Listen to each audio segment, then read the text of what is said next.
The first half comes to an end. T.J. McConnell and the Pacer bench, 30 of their 64 points. As the Pacers score 40 against the best defense in the NBA here in the second quarter. These fans fired up. Obi Toppin, a spark off the bench. Benedict Mathurin as well. Halftime, game 3, 4-point lead for Indiana.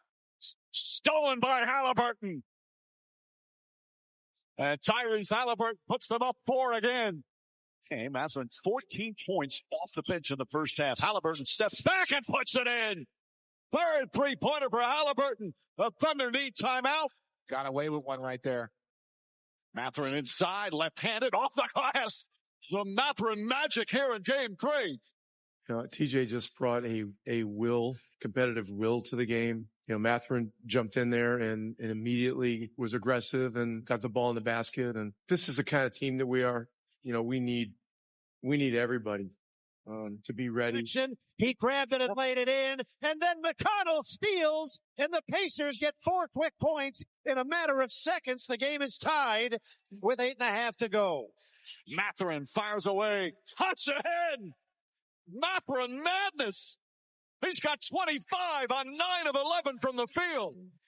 He's a talented player. He was really aggressive tonight. He did a great job. McConnell did a great job. Their bench really came in the game and was excellent. I thought that was had a lot to do with the second quarter. The start they got off to, I think, was like 15-4, and then the start of the fourth quarter as well. And I thought those guys were catalysts to that.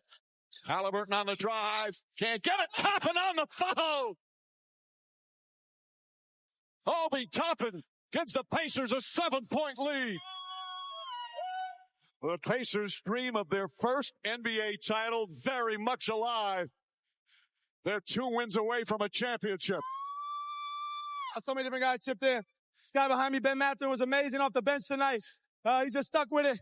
Pascal was here to start the game, and we just had guys make plays after plays. Our bench is amazing. TJ, Obi, it's a big win for us.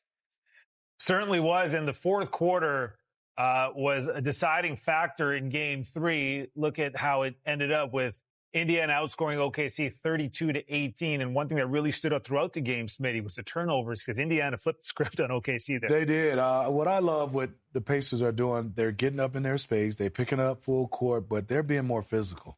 I think, from game 1 to 3, the physicality is getting ramped up from the Pacers. As you can see right here, is guys are anticipating, doing a nice job. Halliburton coming out, and you can see Toppin. This is extra effort running, getting this layup, and obviously they want to run. Rebound and run, Halliburton said. Love this play. Watch this. This is T.J. McConnell. Alex Caruso, first of all, you don't want to take it out in that spot. The basket is right there anyway, so calm down. And then T.J. McConnell, who can't touch the rim, gets a steal off a pass that's high. Love this by Miles Turner. This play right here really had him engaged. As you can see, guys all over, another turnover off his body. Love right here. You see Nembhard and 2 guys on SGA makes him just disruptive, not being able to think as clearly as he wants to. He gets another steal, and Halliburton doing a good job of playing center field. I love the physicality. I love the way they're up. And Nembhard is not giving up anything. And let's give Carlisle a lot of credit. Out at the top, is blitz the pick and roll for a second. We're not going to hold it too long. And then once it get below, Shea gets below the free throw line and starts to turn his back and post up. As soon as he turns his back, here comes the double team. So they're saying, how are you going to beat us? It's going to have to be through physicality, one-on-one, and we're going to throw body after body after body after you. 19 turnovers for OKC, leading to 21 points for Indiana in that game as they took game 3. Coach Mark Daigneault is at the podium. Let's listen in. All right, we'll take questions around the room. First question, Joel, right here. Hey, Mark. Joel Lorenzi with the Oklahoma. A couple questions here. You've talked, especially yesterday, about wanting to sort of play into your identity across 48 minutes. I just think of the lower assist numbers across the series, maybe the way the turnovers have unfolded, your three-point rate through 3 games. Like, why has Indiana been successful at taking away so many of these parts of your identity? Some of it's been our transition, I think. I think we do a lot of damage there that we haven't gotten in this series so far. And then Indiana's done a good job generally defensively in the series, especially last game. I thought, going back and watching the film, there's two teams out there, and they deserve a lot of credit for how they played. I didn't think we played a great game, and I thought they had a lot to do with that, with the way they played.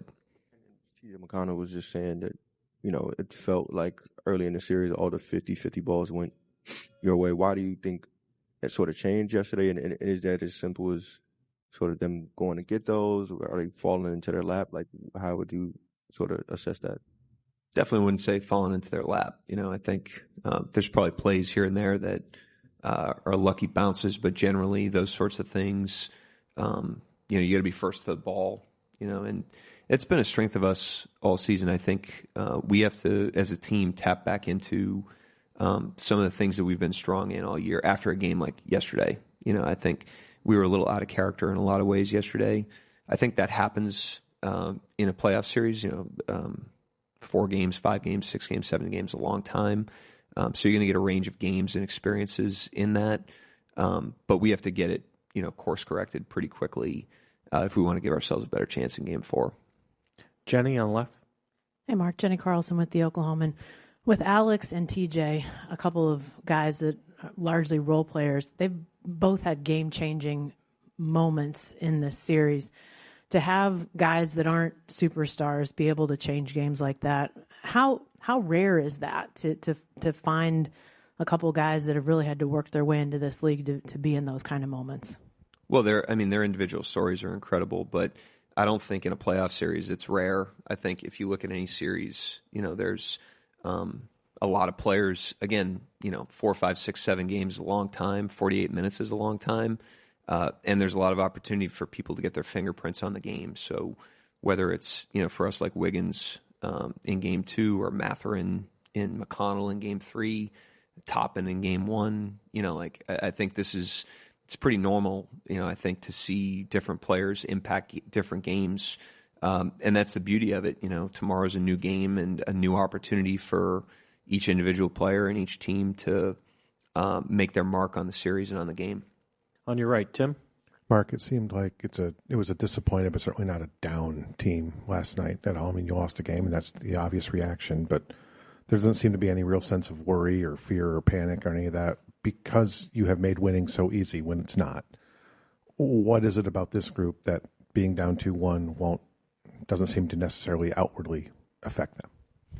I just think we stay pretty, emotionally even, in all the different experiences. And you really see that when we win. I think it's, if you're going to get, high on the wins, then the natural opposite of that is to get low on the losses. And this team doesn't really swing violently between those two things, never has. I think a lot of that's just the personality of the players, and they do a great job with that. So, these are new experiences for us, but we're experienced enough to know what this is going to come down to. We got to take a look at the film from yesterday. We've got to understand first what happened in the game and be able to define that accurately, and then look at the things that we can improve on and go apply those forward in game 4. And we try to do that win or lose, and we try to make that our way of operating regardless of the individual outcomes. And it just gives you the most consistent approach through all the emotional ups and downs of a season, of a playoff series, and the team does a great job of that. Vince on the left. Hey, Coach. Excuse me. Teams are well prepared this time of year. Like, there's very few things that guys aren't prepared for. But how can you prepare your players for TJ McConnell coming and stealing an inbounds pass, or Ben Mathurin taking those mid-range shots that ideally you want them to take, and these are sort of momentum changing plays? How do you prepare your teams for these violent swings throughout the course of a game? I think a lot of it's just, controlling what we can control, being who we are, taking the game as it comes, understanding it's a 48-minute game, understanding it's a series, and there's going to be natural swings in that. Different players are going to have different imprints on that. And, again, I think we understand that. We've seen Alexander Walker have big games against us, and DiVincenzo have big games against us. And, we've been in multiple series now, and I think we have the wisdom from that to understand it. So, we need to be who we are. We need to focus on what we can control. and we need to go out there and compete in the present moment and let those things win the day and be able to bet on that. Nick? Yeah, Mark, you just mentioned it right there, but be in the present moment. It's something that your players often talk about, that kind of be where your feet are mentality. Is there anything you can share about, not just the saying there, but how you all actually have implemented that in your routine, or maybe even back in training camp, how you kind of install that presence within the players?